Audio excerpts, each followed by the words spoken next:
এখানে একটা প্রশ্ন আসছে, মুদ্রার এ পিঠ ও পিঠ, পূজার সময় মন্দিরে গিয়ে এই ধরনের বক্তব্য, এটা কতটুকু মানানসই? দোষ যে কেউ করুক না কেন, দোষ তো দোষী। কি ঠিক কিনা বলেন? দোষ দোষ। যে উদাহরণ দিতে গিয়ে বিতর্ক সৃষ্টি হয়, আমি উদাহরণ দেব কেন? আমার হৃদয়ে নাই, ঠিক আছে। রোজা পূজা আমি নিয়ে আসবো কেন? রোজা কোথায় আর পূজা কোথায়? আমার এগুলো বলার দরকার নেই।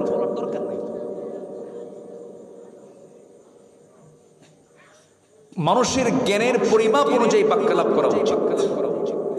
আলা কাদরে উকুলিহিম, মানুষের জ্ঞানের পরিমাপ বুঝতে হবে আগে।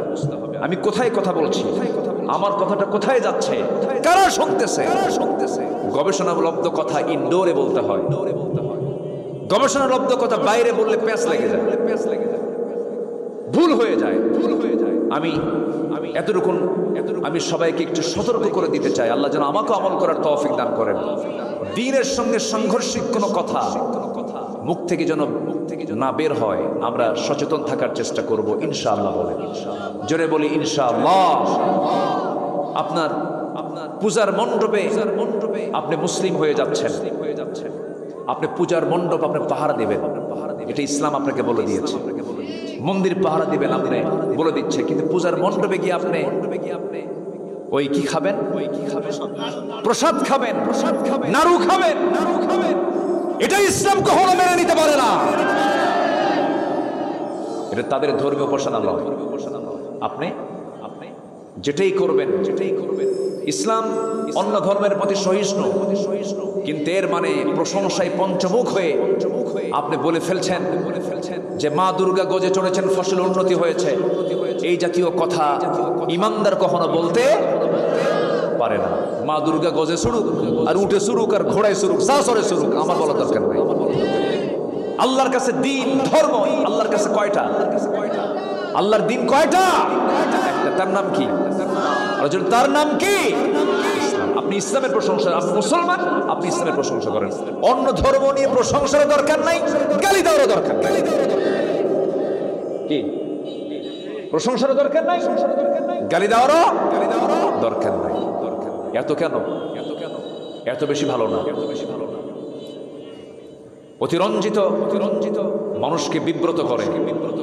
মানুষ এগুলো দেখলে মানুষের মন মরে যায়, মন নষ্ট হয়ে যায়। এত বেশি কেন? হিন্দু ভাই তারা আছেন আমার দেশে, তাদের সঙ্গে ব্যবসার লেনদেন হয়, চলাফেরা হয়, সবকিছু হয়, ভালো, সমস্যা কি? কিন্তু সালামটা আমি দেব, সালামটা কি হিন্দুর জন্য না মুসলমানের জন্য? বলেন কার জন্য? কার জন্য? কার জন্য?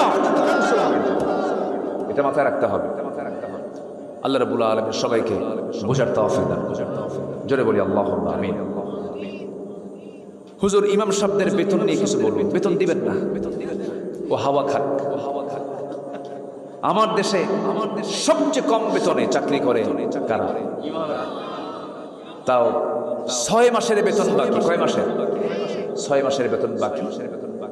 6 মাস এই বেতন বাকি রাখার পর হুজুরের তো কাম সারা, নামাজে দাঁড়ায় আর কয় কি বাজার করব, কি বাজার করব। তার ক্ষতিটা আপনার হচ্ছে না বলেন? আমি তো মনে করি ইমামের চাইতে বড় কোনো সম্মানজনক পদ, এমন চাকরি কি আর দ্বিতীয়টা আছে বলেন তো? নাই। এটা কোনো চাকরিও বলা যাবে না, এটা সম্মানজনক একটা পদ। তার পরিবারটা উচিত খারাপ থাকে না ভালো থাকা। তার ছেলে আছে, তার মেয়ে আছে, তার পরিবার আছে, পড়াশোনা আছে, সন্তানদের শিক্ষা, মৌলিক চাহিদাগুলো আছে। এমন বেতন দেওয়া হয় যা হাস্যকর। একটা সুইপারের বেতন ইমামকে দেওয়া হয় না। 10,000 টাকা বেতন দিয়ে আবার প্রশ্ন করে, হুজুর এত বেতন দিয়ে কি করেন? এরকম বিক্ষোভ কিছু আছে না নাই বলেন তো? আচ্ছা, এটা ঠিক না। আবার কোরআন শরীফ পড়ায় হুজুর 3 মাস বেতন দেয় না। রবীন্দ্রসঙ্গীত শিখায়, ইংলিশ শিখায়, মাসে বেতন 10,000। আর কোরআন শিক্ষার শিক্ষকের বেতন 3 মাস বন্ধ। হাতে নিয়েছে কোরআন, অনুষ্ঠানের একটা ডাক দেয়, দোয়াটা পইরা শেষে ওই ছাত্রের বাপ হুজুরকে ডাক দেয়, বলে হুজুর 3 মাস তো অনেক কষ্ট করে কোরআন পড়া শিখাইছেন, তো হুজুর কোরআন শিক্ষা দিয়ে তো টাকা নেওয়া জায়েজ নাই, হুজুর দোয়া করেন। কত বড় হারাম জাত এ আছে না নাই?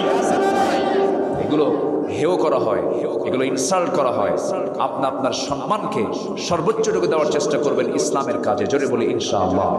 আল্লাহ কবুল করুন, সবাইকে বোঝার তৌফিক দান করুন। আল্লাহ কবুল করুন। আসুন আমরা এখন আর কথা না বাড়িয়ে, অনেক কষ্ট করে আপনাদেরকে আটকে রেখেছি, এখন আমরা সোজা দোয়ার দিকে যাবো। আমরা চাইবো কার কাছে বলেন তো? আল্লাহর কাছে চাইবো।